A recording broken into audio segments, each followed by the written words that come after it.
नमस्कार। सबसे बड़ा सवाल देख रहे हैं आप, मैं हूं आपके साथ अंशिका। चीनी स्मार्टफोन कंपनी वीवो को लेकर ईडी ने बड़े खुलासे किए हैं। एक बार फिर भारत में चीन की घोटालेबाजी का भांडा फूट गया है।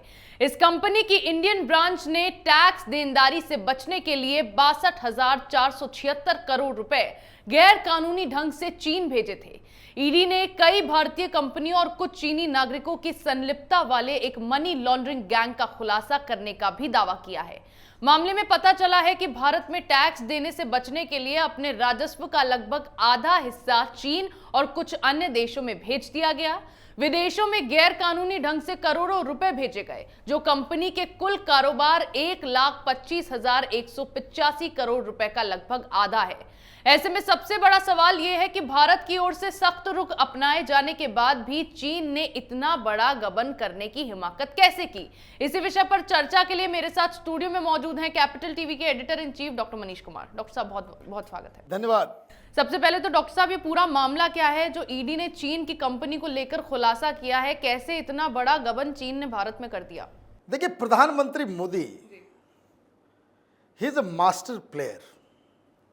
5 तारीख को वीवो कंपनी के 44 ठिकानों पे ईडी रेड करती है और 6 तारीख को चीन के विदेश मंत्री से हिंदुस्तान के विदेश मंत्री की मुलाकात होती है।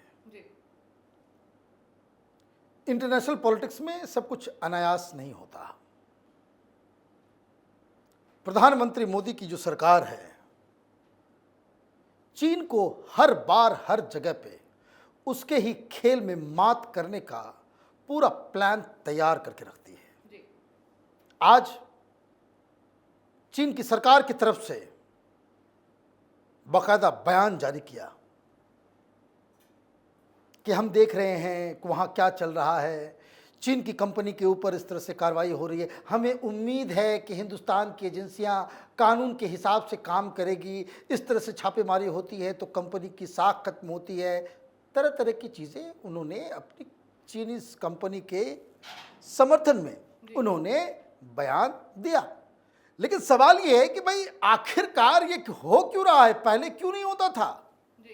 देखिए, चाइनीज कंपनियां बेसिकली चोरी करने में पूरी दुनिया में वो जग जाहिर है। सारे लोग जानते हैं भाई ये बहुत ही क्लीन बिजनेस नहीं करते, पैसे के लिए कुछ भी कर देंगे ये चीनी। अब ये मसला कि आप बड़ी बड़ी कंपनियों के ऊपर, ये मैं आपको बता दूं कि ये वीवो के ऊपर जो हुआ है, इसके पहले Xiaomi के ऊपर भी हो चुका। रेट जो पड़ रहे हैं वो और भी चाइनीज कंपनीज के ऊपर पड़ रहे हैं जो मोबाइल के क्षेत्र में हैं। इसके कई सारे पहलू हैं।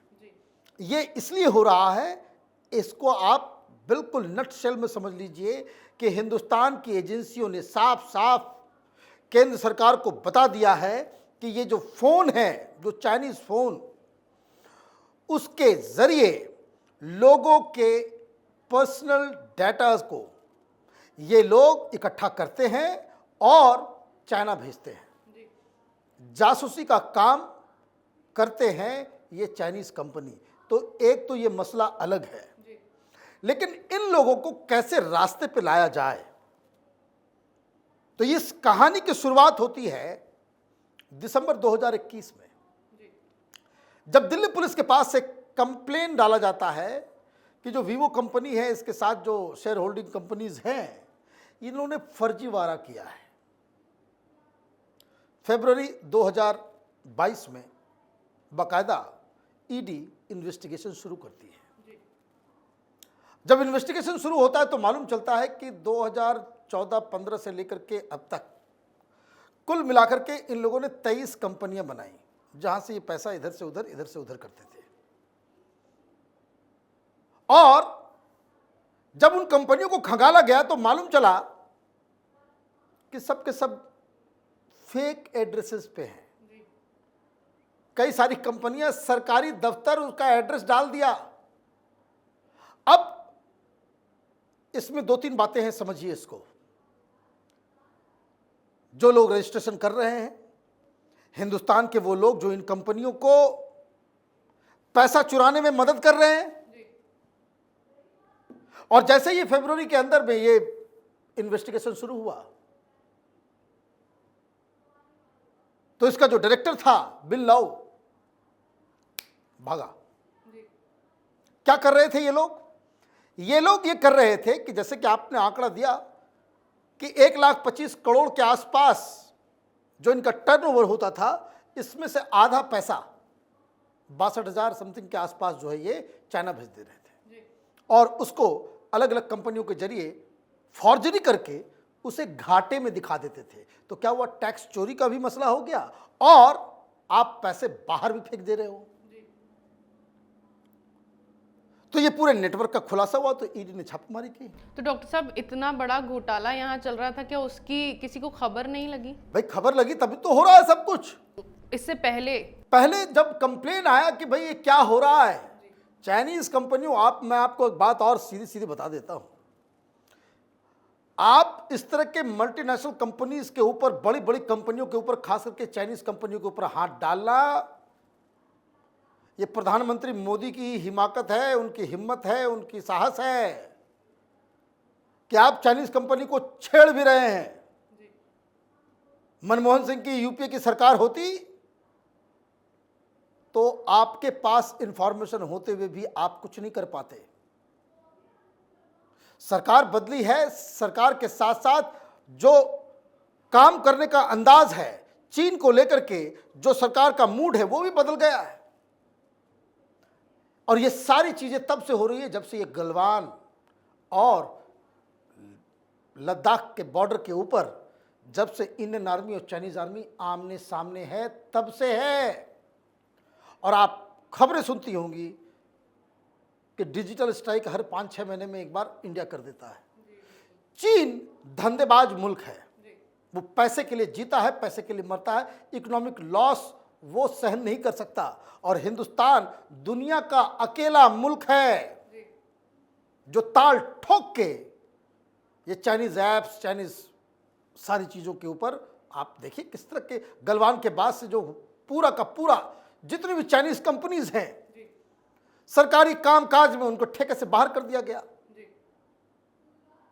सीधे उठा के फेंक दिया गया कि नहीं, आप चाइनीज कहीं इन्वॉल्व नहीं होंगे। जी डॉक्टर साहब, इस मामले में तो डिजिटल स्ट्राइक के मामले में हमने देख लिया था कि चीन का क्या हाल हुआ, लेकिन अब जो चीन का गबन सामने आया है उसके बाद भारत एक बहुत बड़ा व्यापार के लिए नेटवर्क माना जाता है, तो इस कार्रवाई के बाद चीन के छवि पर इसका क्या प्रभाव पड़ने वाला है? देखिए, जब इस तरीके से आप छापेमारी करते हैं, पकड़े जाते हैं, इनके डायरेक्टर भाग जाते हैं, तो भाई 15% के आसपास वीवो का मार्केट स्टेक है, 15% के आसपास का।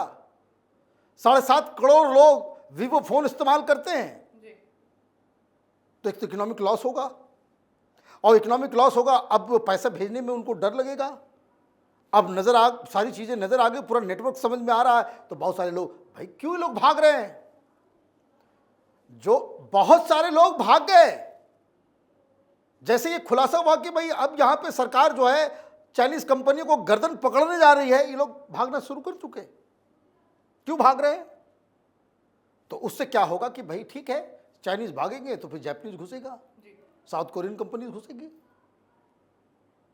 हम नेशनल इंटरेस्ट के खिलाफ जाकर के किसी मुल्क को की खुशामद तो नहीं कर सकते। ये सारी जो छूट, ये माइंडसेट कि इंडिया में रह करके, इंडिया में कंपनी चला करके इंडिया को लूटने का धंधा आप कर सकते हैं, ये हिम्मत, ये मनमोहन सिंह की सरकार के समय। भाई चाइना, वहां की सरकार वो सोनिया गांधी और राहुल गांधी के उस राजीव गांधी फाउंडेशन में पैसे दे रही है। क्यों दे रही थी? क्योंकि आप उनके लिए रास्ता बना दें। क्यों चाइनीज एम्बेसी पैसे दे रहा था? क्यों कम्युनिस्ट पार्टी ऑफ चाइना वो पैसे दे रहा? किसमें? राजीव गांधी फाउंडेशन में। क्यों? ये घूस दो और अपना काम करो।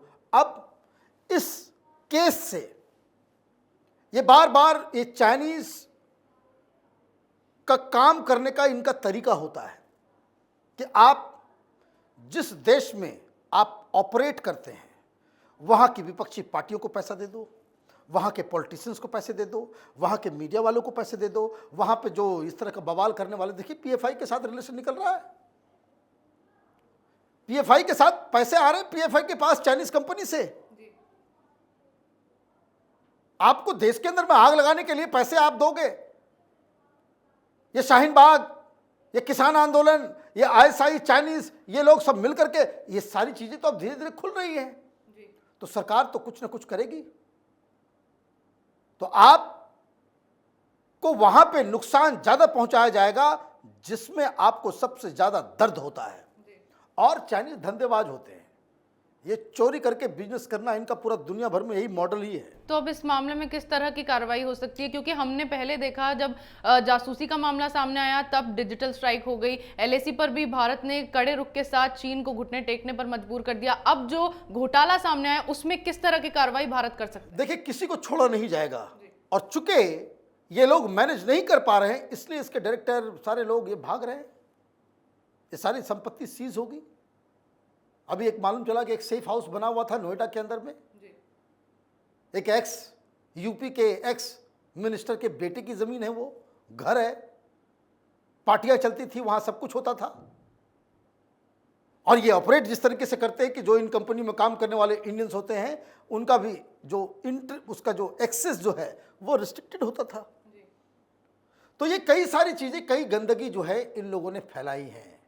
वो तो अच्छा है कि 5G के नेटवर्क से चाइनीज कंपनियों को बाहर कर दिया गया, तो सरकार कई सारे, इसको कह सकते कि एक निशाने से कई सारे चीज़ों को जो है वो शिकार कर रही है।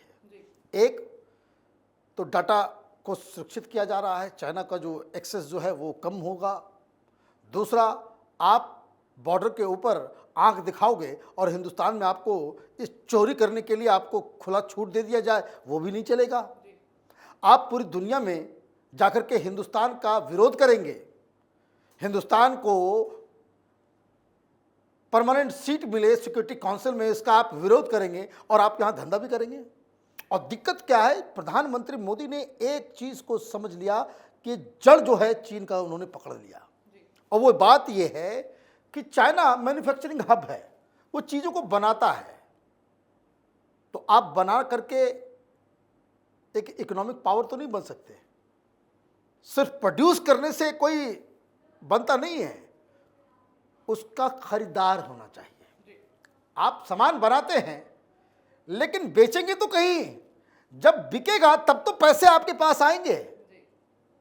और प्रधानमंत्री मोदी ने इस चीज को समझ लिया है कि दुनिया का सबसे बड़ा बाजार कौन? हिंदुस्तान। सबसे बड़ा मिडिल क्लास कहां? हिंदुस्तान। सबसे ज्यादा इस तरह की चीजों को का कंजम्पशन कहां? तो हिंदुस्तान। अभी तो हम लोग ने शुरू किया है, अभी तक तो जितना मार्केट में आया है उससे 10 गुना अभी मार्केट बाकी है। और आप इस चीज को जानते हैं कि जो दुनिया का सबसे बड़ा मैन्युफैक्चरिंग हब होगा, अगर उसका माल ही हिंदुस्तान में नहीं आए और उसके ऊपर रिस्ट्रिक्शन हो जाए तो चीन तो अपना प्रोड्यूस करेगा, अपने आप बेचो, अपने घर के अंदर ही रहो। और इसको लेकर के जो हिंदुस्तान ने बॉर्डर के ऊपर हो या फिर क्वाड का हो, चाहे फिर वो कोई भी इंटरनेशनल फोरा हो जहां चीन के खिलाफ भारत भी अब पीछे नहीं हटता, और बॉर्डर पे आपने 1 to 1 आपने बाकायदा चेकमेट दे रखा है। और अब प्रधानमंत्री मोदी वो एग्रेशन पे जाते हैं, वो डिजिटल स्ट्राइक, तो कभी ऐप बंद कर दिया, कभी कंपनी बंद कर दी, कभी ठेके से बाहर कर दिया।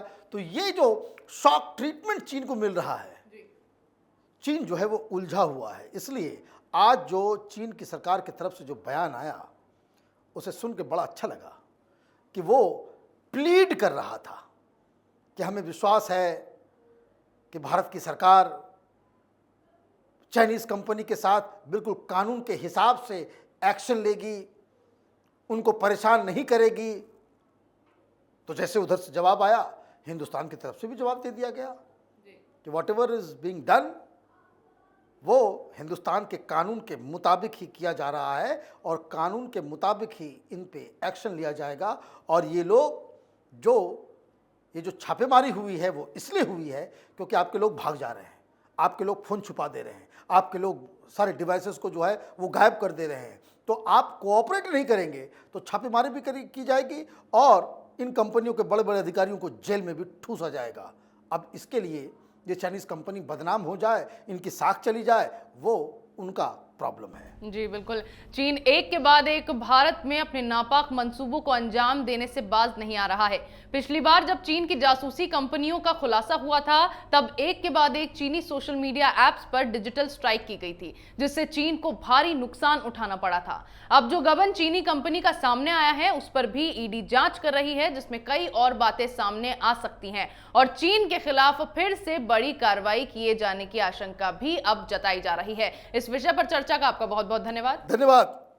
सबसे बड़ा सवाल में मेरे साथ आज इतना ही। अगर आपको हमारा ये वीडियो पसंद आया हो तो इसे लाइक करें, शेयर करें, कमेंट करें, साथ ही हमारे चैनल को सब्सक्राइब करना ना भूलें।